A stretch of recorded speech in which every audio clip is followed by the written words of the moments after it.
Shalom Bapak Ibu Saudara yang terkasih, yang merasakan kebaikan Tuhan, mari sama-sama kita berdiri, kita memuji Tuhan. Haleluya. Mari bersama kita memuji Tuhan bersama-sama.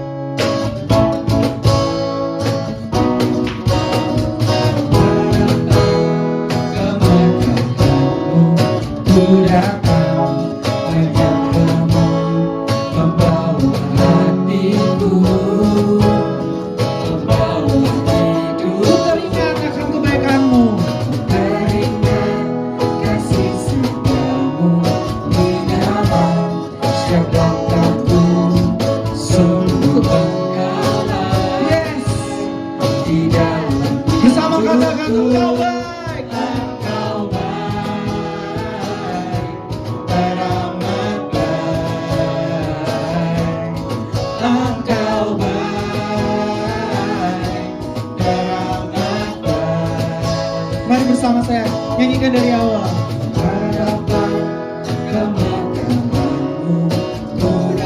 Kami bawa hati kami, membawa hatiku, membawa hidupku, teringat kasih setiamu di dalam setiap langkahku. Sungguh engkau baik di dalam. Angkat jempol saudara-saudara dan katakan engkau baik, teramat baik. Engkau baik, teramat baik. Engkau baik, engkau baik, teramat baik. Engkau baik, teramat baik.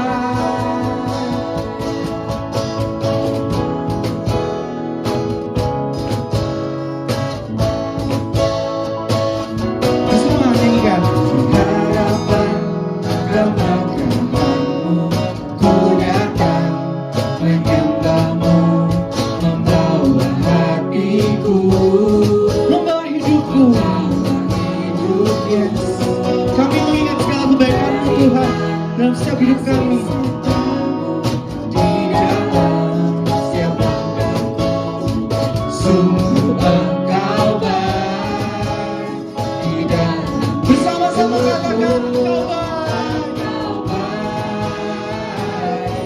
teramat baik.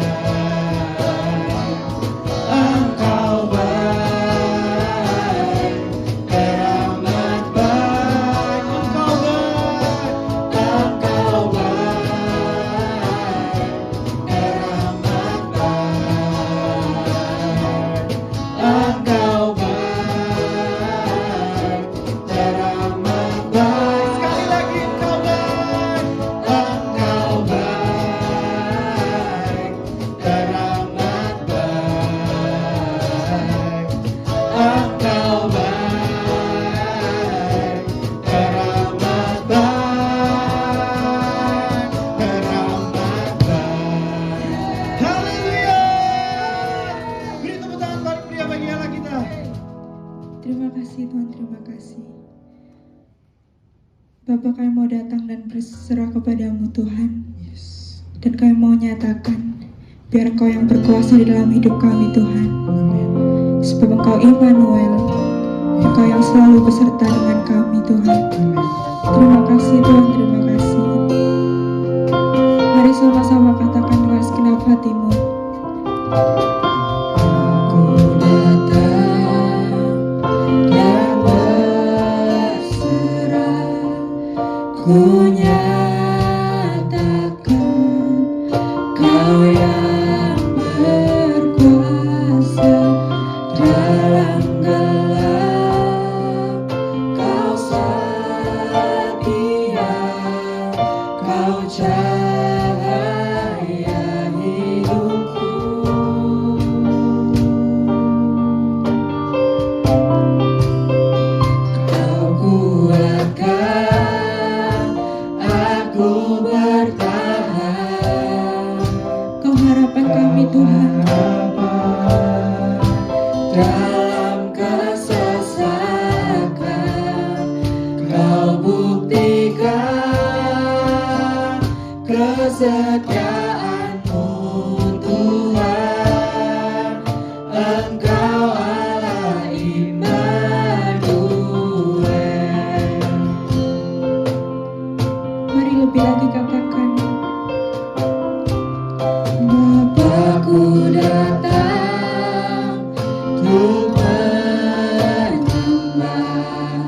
Ku nyatakan Kau yang bertata dalam lemah, Kau sempurna,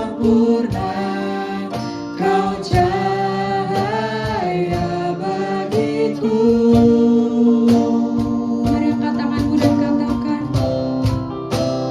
Kau kuatkan aku bertahan, Kau harapan dalam kesesatan, Kau buktikan kesetiaan-Mu Tuhan, Engkau Allah Immanuel. Kau kuatkan aku bertahan,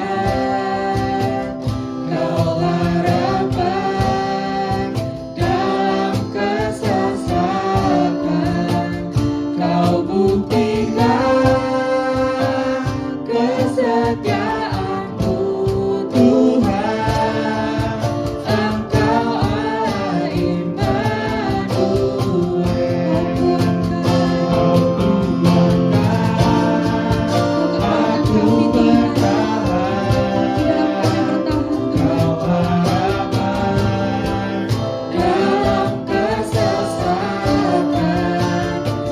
buktikan kesetiaan-Mu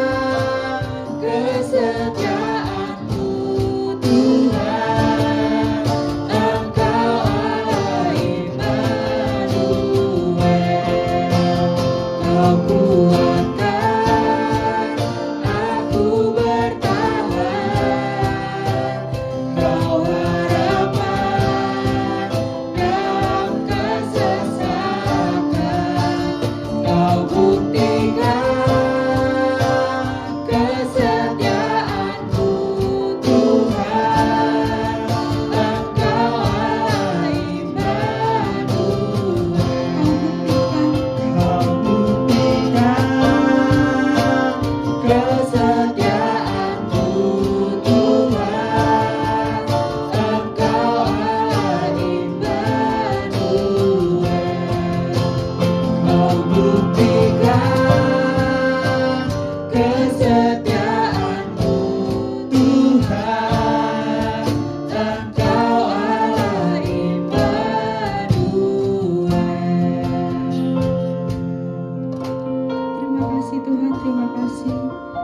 Buktikan bagi setiap kami bahwa Engkau Immanuel, Engkau yang selalu beserta dengan kami Tuhan. Amin.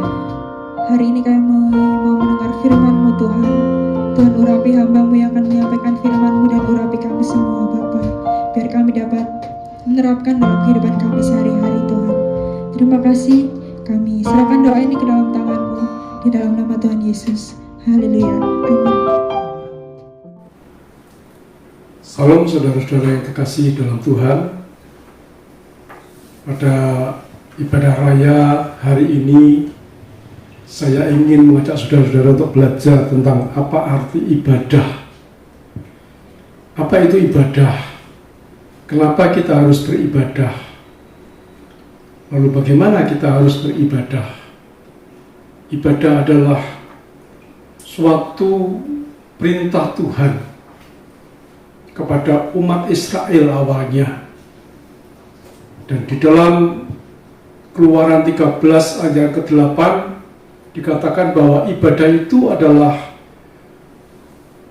mengingat atau peringatan tentang perbuatan Tuhan terhadap bangsa Israel ketika Tuhan turun untuk memimpin mereka, membebaskan mereka dari perbudakan di tanah Mesir selama 400 tahun, di mana bangsa Israel ditekan, ditindas, diperbudak, bahkan dikatakan dia disuruh bekerja, mereka disuruh kerja rodi tanpa dibayar, sehingga akhirnya ada banyak umat Allah yang meninggal, yang mati sia-sia di tanah Mesir.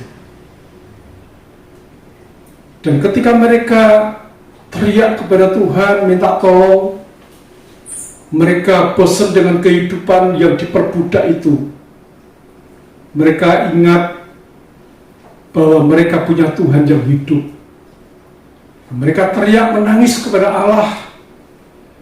Akhirnya Tuhan turun tangan. Tuhan mengutus Musa untuk pergi ke tanah Mesir setelah Musa melarikan diri dari hadapan Firaun. Dan dikatakan Musa disuruh berkata kepada Firaun supaya Firaun membebaskan umat Israel dari cengkramannya. Untuk apa? Supaya bangsa Israel dipimpin oleh tangan yang kuat, lalu dibawa oleh Tuhan menuju tanah Kanaan, tanah perjanjian, tanah yang limpah dengan susu dan madunya, tanah yang permai, tanah yang penuh sukacita. Di sana bangsa Israel akan menikmati anugerah Allah yang luar biasa. Dan saudara-saudara, setelah dibebaskan dari perbudakan di Mesir dengan berbagai macam tulah, maka di dalam perjalanan Tuhan ingatkan supaya mereka melakukan ibadah kepada Tuhan.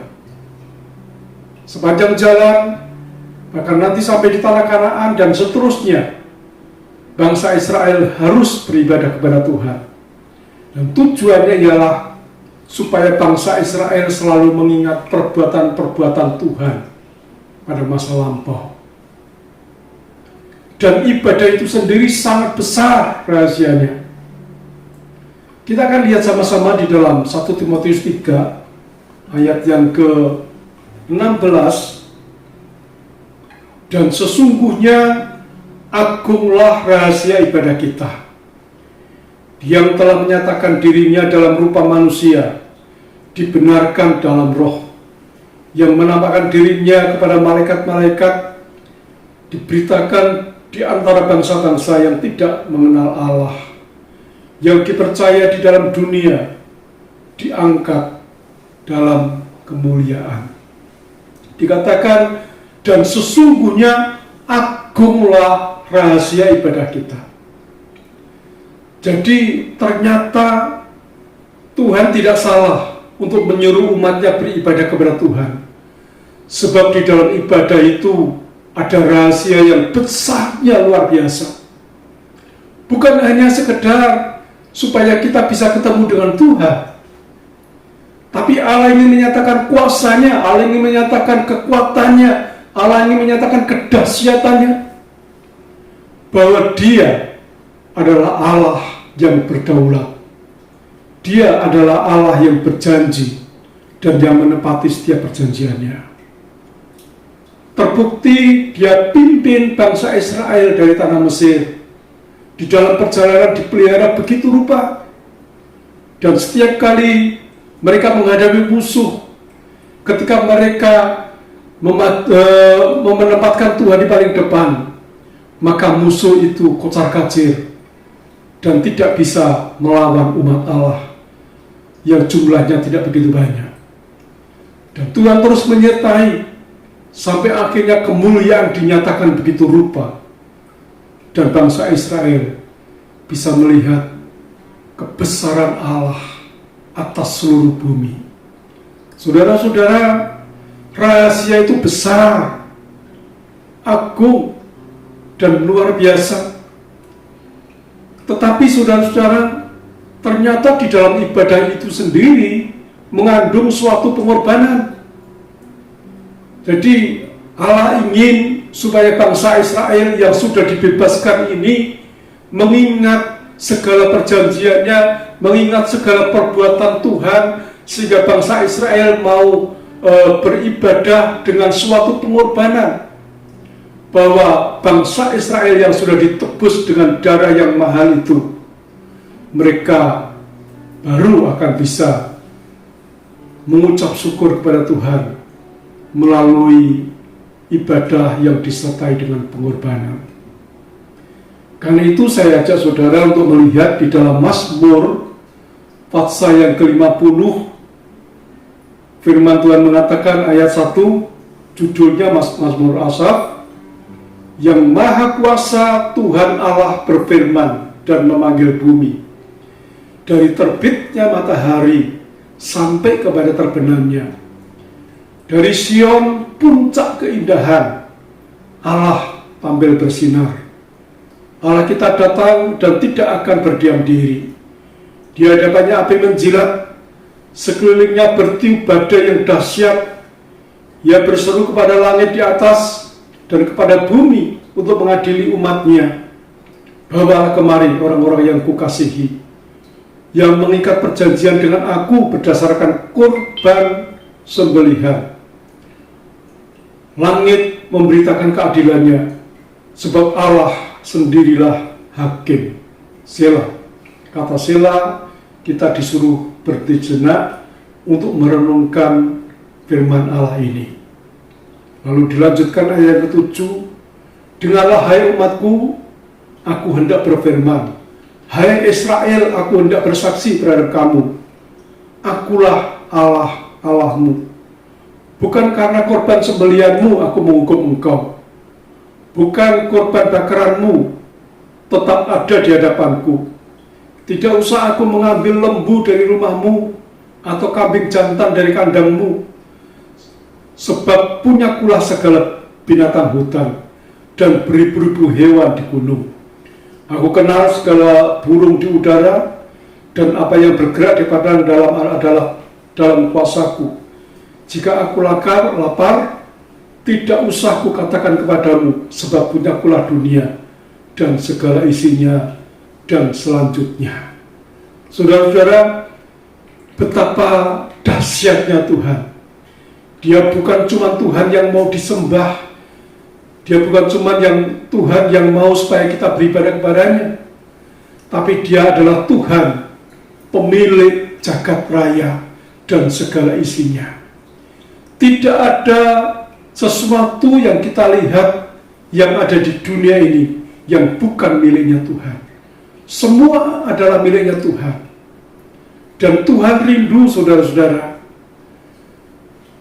memberikan miliknya ini kepada umat yang dikasihinya, umat yang dipilihnya, yang sudah ditebusnya dengan dana yang sangat mahal itu. Untuk apa? Supaya umat itu bisa menikmati miliknya Tuhan yang memang disediakannya, sehingga umat Allah akan hidup dalam damai sejahtera, akan hidup dalam kelimpahan, sehingga umat Allah itu akan bisa merasakan bagaimana indahnya milik Tuhan.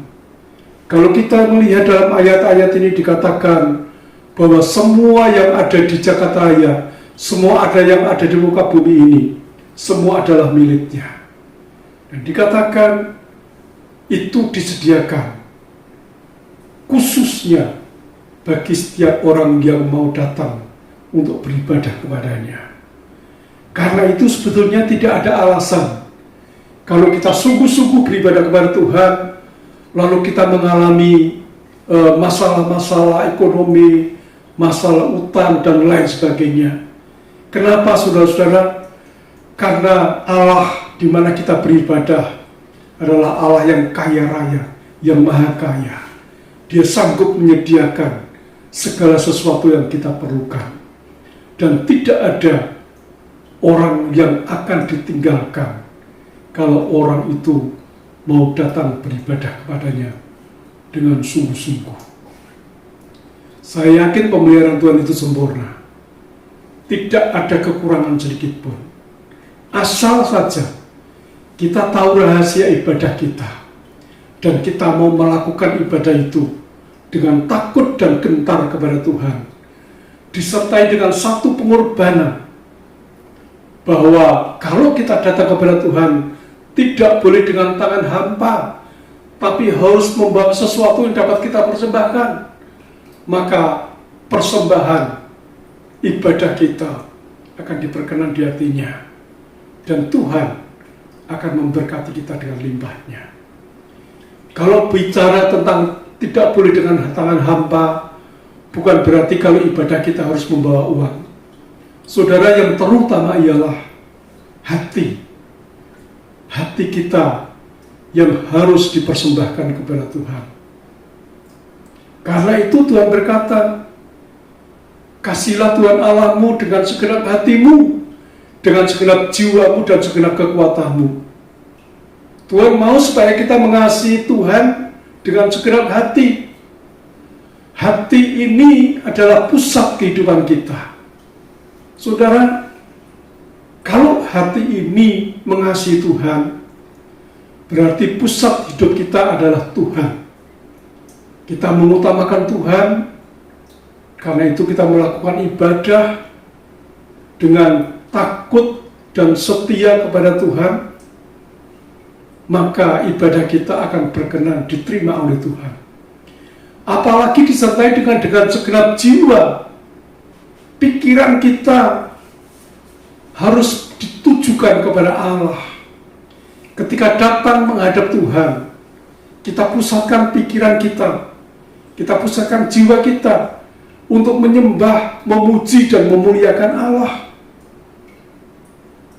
Pujian dan penyembahan yang kita naikkan itu akan mengundang hadirat Allah turun dan membuat suasana surga dapat kita nikmati dalam ibadah kita.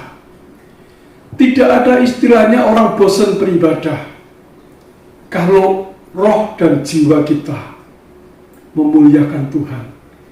Kalau hati dan jiwa kita memuliakan Tuhan, maka kita akan merasakan suasana surga yang begitu indah, yang membuat kita bisa bertahan sampai begitu lama tinggal di hadirat Allah.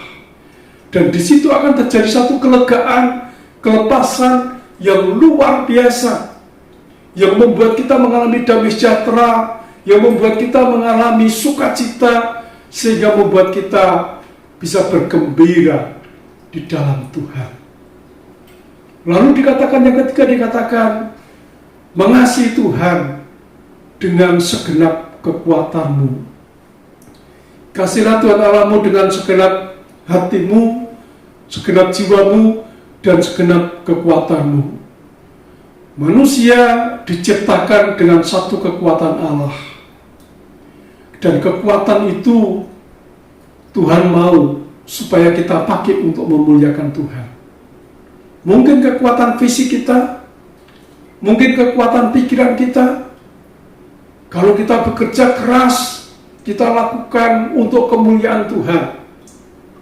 Kalau kita suka berpikir, kita mungkin pekerjaannya harus pakai pikiran kita, maka kita pusatkan pikiran ini untuk segala kekuatan untuk kemuliaan nama Tuhan. Lewat sumbangsih dari pikiran kita, kita bisa pakai untuk membangunkan orang, kita bisa pakai untuk menasihati orang, dan lain sebagainya. Bahkan mungkin kekuatan harta yang kita miliki. Kenapa saudara-saudara? Kalau kita mau persembahkan kepada Tuhan, maka Tuhan akan disenangkan. Dengan demikian, Allah akan melepaskan berkat-Nya dengan maksimal kepada umat-Nya. Nah, itu yang dikatakan rahasia ibadah kita itu sangat agung, luar biasa. Jadi kalau kita beribadah kepada Tuhan dan kita mengerti bahwa rahasianya itu luar biasa, maka kita akan mengerjakannya dengan antusias, dengan segenap hati, jiwa, dan kekuatan kita. Baru hukum yang kedua pun akan terjadi dalam kehidupan kita. Kasihilah sesama manusia seperti kamu mengasihi dirimu sendiri. Ketika kita mengasihi Tuhan dengan segenap hati, jiwa, dan kekuatan kita, maka hukum yang kedua, mengasihi sesama manusia itu akan muncul dengan sendirinya.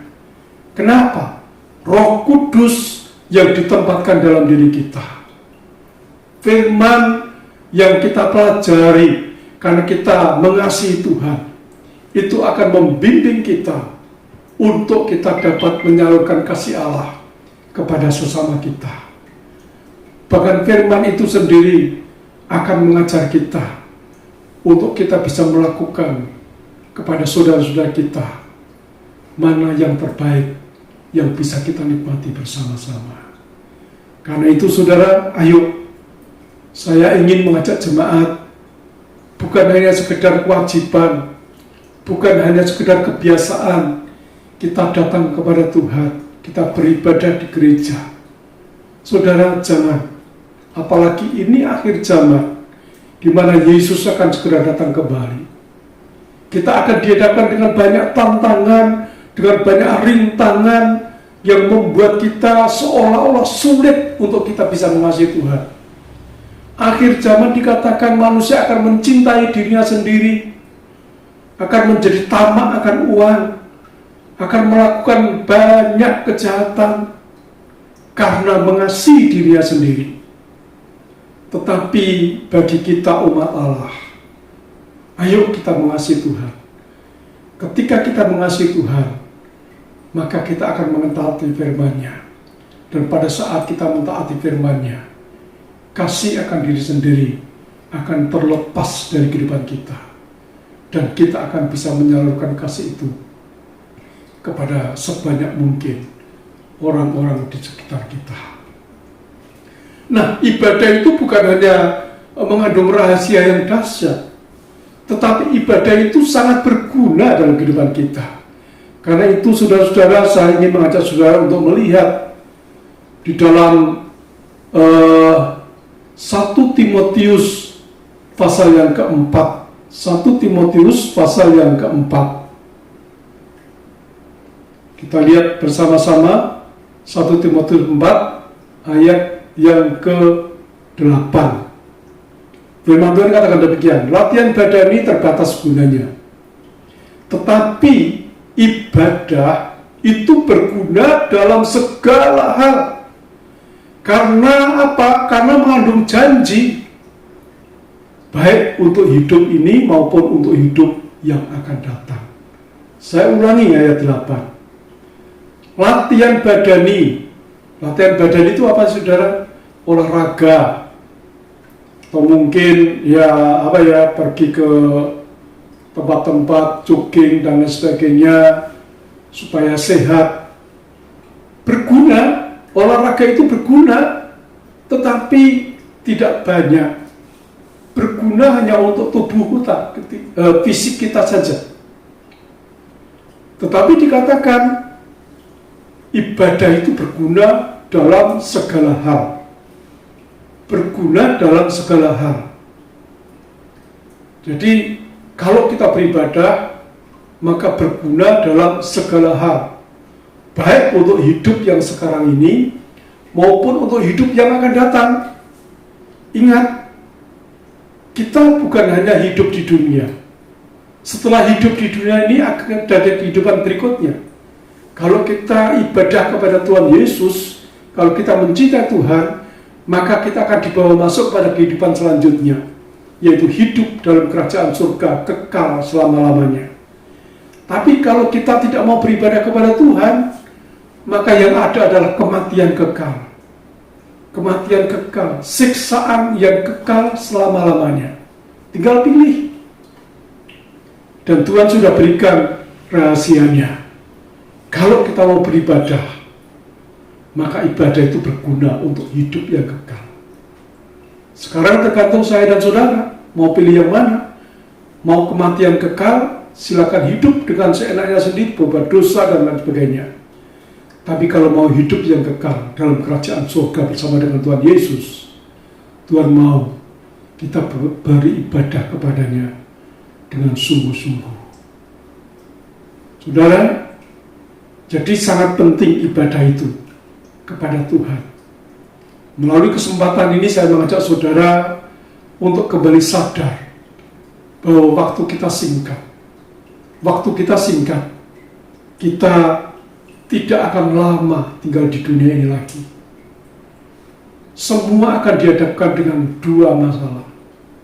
Yang pertama, kematian kekal. Yang kedua, kehidupan kekal.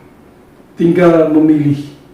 Kalau kita hidup semau kita sendiri, tidak mau beribadah dengan sungguh-sungguh, kematian kekal, siksaan api neraka yang luar biasa akan kita alami. Seperti apa yang pernah saya lihat di dalam waktu saya sakit di rumah sakit. Saudara, tetapi kalau kita mau beribadah kepada Tuhan, maka ada kehidupan kekal. Dikatakan di sana tidak ada air mata. Di sana hanya sukacita. Hidup memuji dan menyembah Allah. Dia dilihat Allah. Semua terpelihara dengan sempurna. Dan saya ingin segera tinggal di sana. Tetapi karena Tuhan masih membutuhkan saya harus bersabar. Saya ingin kita semua bersama-sama pergi ke sana. Saya yakin Tuhan pasti akan tolong kita. Karena kita adalah orang-orang yang dikasihi, yang sudah dibebaskan, ditebus oleh darah Yesus. Dan kita berhak untuk menerima janji Allah itu. Ayat yang terakhir di dalam 1 Timotius pasal yang ke-6. 1 Timotius pasal yang ke-6.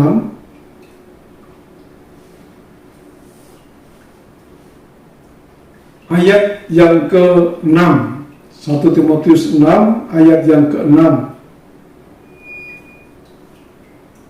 Memang ibadah itu kalau disertai rasa cukup memberi keuntungan yang besar. Nah, ini luar biasa saudara-saudara. Ada banyak orang datang ke gereja tujuannya minta berkat. Karena itu seringkali pendeta kewalahan mendoakan jemaat satu persatu minta berkat, minta kesembuhan, minta dilancarkan pekerjaannya, minta segera dapat jodoh, minta apa lagi dan sebagainya. Tidak salah, di hadapan Tuhan tidak salah. Tetapi saya ingin beritahu saudara, bahwa Tuhan jauh lebih tahu kebutuhan kita yang sebenarnya. Dan kita tanpa minta pun akan diberi. Kalau memang kita sudah melaksanakan ibadah itu dengan benar di hadapan Allah. Saya yakin, saudara-saudara, Tuhan pasti menggenapi janjinya. Tidak ada seorang pun yang akan ditinggalkan oleh Tuhan.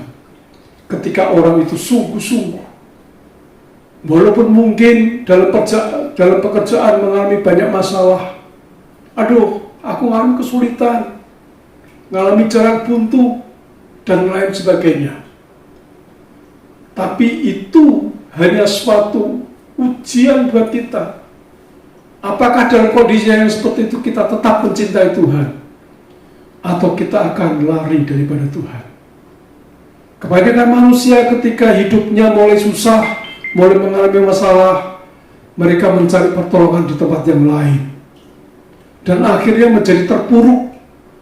Ekonominya terpuruk, kalau sakit terpuruk, dan lain sebagainya. Saya sempat sakit hampir mati akhir-akhir ini saudara. Salah satu dokter yang mengatakan di telinga saya, telat setengah jam sudah lewat, sudah mati. Tetapi saya cuma katakan, terima kasih Tuhan, terima kasih. Saya nggak menjawab apa-apa. Dan saya jalani aja. Sakit yang begitu menyiksa saya jalani dengan penuh ucapan syukur. Nggak ada keluar sedikit pun ucapan ngomel dari mulut saya. Yang saya ucapkan adalah terima kasih Tuhan, terima kasih. Sampai prosesnya selesai 46 hari, saya harus disiksa di rumah sakit. Tapi akhirnya Tuhan sembuhkan secara sempurna.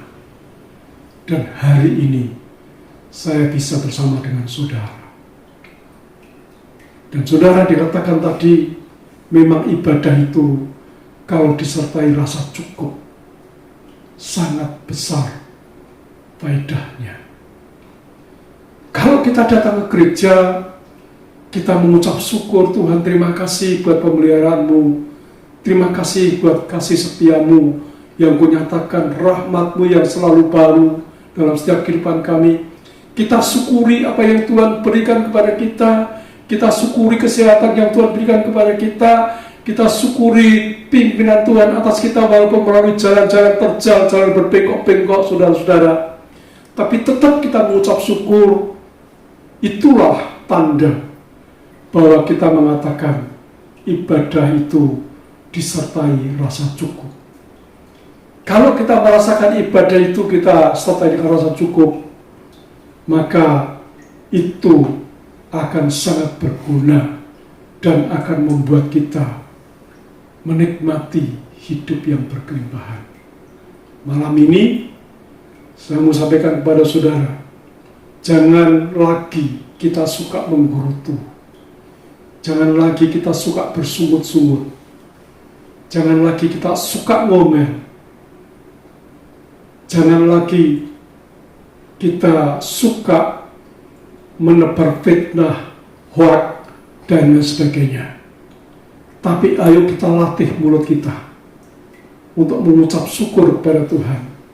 Dalam 1 Petrus 3 ayat yang ke-10 mengatakan, kalau seseorang ingin melihat hari-hari yang baik, melihat hidup yang diberkati Tuhan, maka ia harus menjaga lidahnya dari hal yang jahat.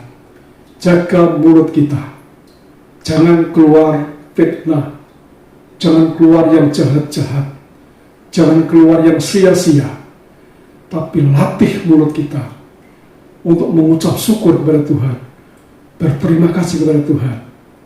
Maka Tuhan akan bekerja penuh dalam kehidupan kita dan memberkati kita. Saya percaya jemaat GPIA Sukacita Pemulihan akan menjadi jemaat yang diberkati, jemaat yang bertumbuh, berkembang, karena dibawa oleh Tuhan kepada pengenalan yang benar kepada Tuhan melalui ibadah yang berkenan di hatinya. Kita naikkan satu pujian, Aku Percaya. Lalu kita akan berdoa.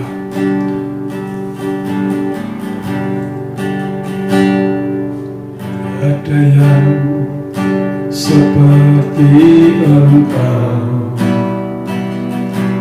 begitu mengasihiku, Kau Tuhan sanggup menjawab semua seru doaku. Seperti Engkau, begitu mengasihiku, Kau Tuhan sanggup melawan seluruh kehidupanku. Aku percaya Tuhanku ajaib, Kau turun tangan memulihkanku. Aku percaya Tuhanku dahsyat, Kau turun tangan memberkatiku. Aku percaya Tuhanku ajaib, Kau turun tangan memulihkanku. Aku percaya Tuhanku dahsyat, Kau turun tangan memberkatiku. Kau turun tangan memberkatiku. Kau turun tangan memberkatiku. Bapa, terima kasih, kami percaya kepadamu. Engkau Allah yang dahsyat dan ajaib, Allah yang mengasihi kami, Allah yang memanggil kami dari lumpur dosa. Engkau selamatkan, Engkau tebus dengan darah-Mu sendiri. Kami dibebaskan dan Engkau bawa kami masuk ke tanah perjanjian, tanah yang limpah dengan susu dan madunya. Di sana Engkau pelihara kami dengan kasih setia-Mu sendiri. Dan sekarang biarlah kami beribadah kepadamu.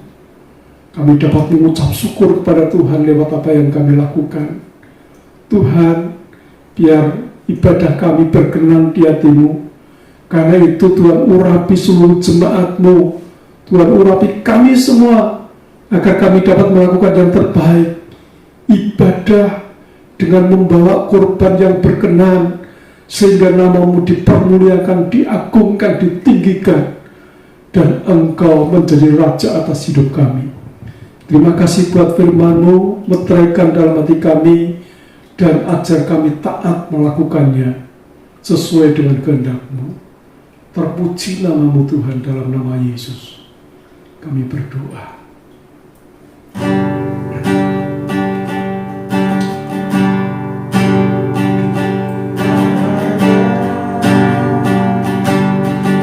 Memberkati aku berlimpah-limpah dan memperluas